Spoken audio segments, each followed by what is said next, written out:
high definition. This is KCAL-9 News at 2. Still ahead here, we'll be joined live by Peter Spiers, author of the book called Master Class. Find out how it's helping baby boomers to live better and age better. Still ahead here, we'll be joined by author and Senior Vice President of Strategic Outreach for Rhodes Scholar, Peter Spiers. He'll be here to talk about his new book that inspires older people to learn, discover, and travel. Plus, you're watching KCAL-9 News at 2. You know, you don't need a fountain of youth to stay young. No, aging Americans can create a great lifestyle by doing their favorite activities. That's according to Peter Spiers. He's the author of a new book called Master Class. Welcome, Peter. Thanks for having me. So what's this all about? There are a lot of books out there about how to age well, how not to age. What makes this one different?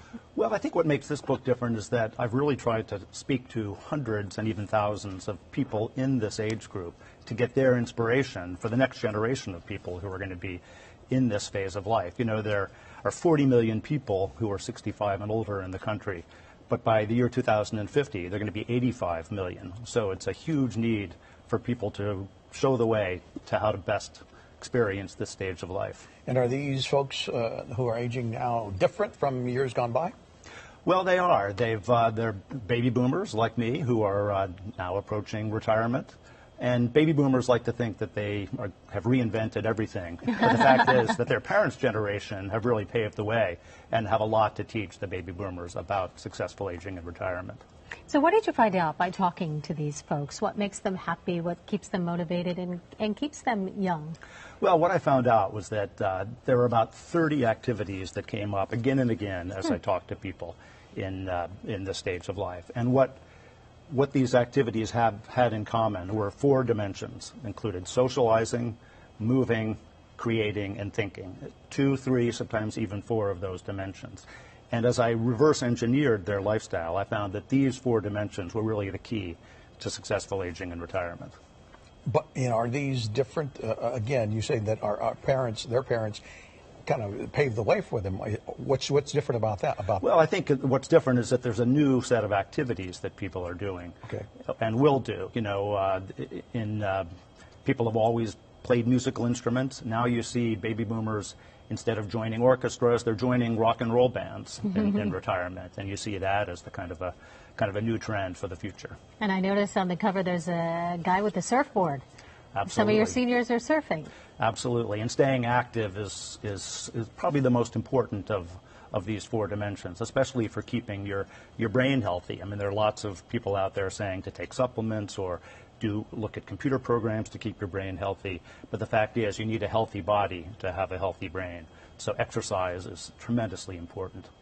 And are baby boomers doing that? Do we have a healthier generation there, or not so much?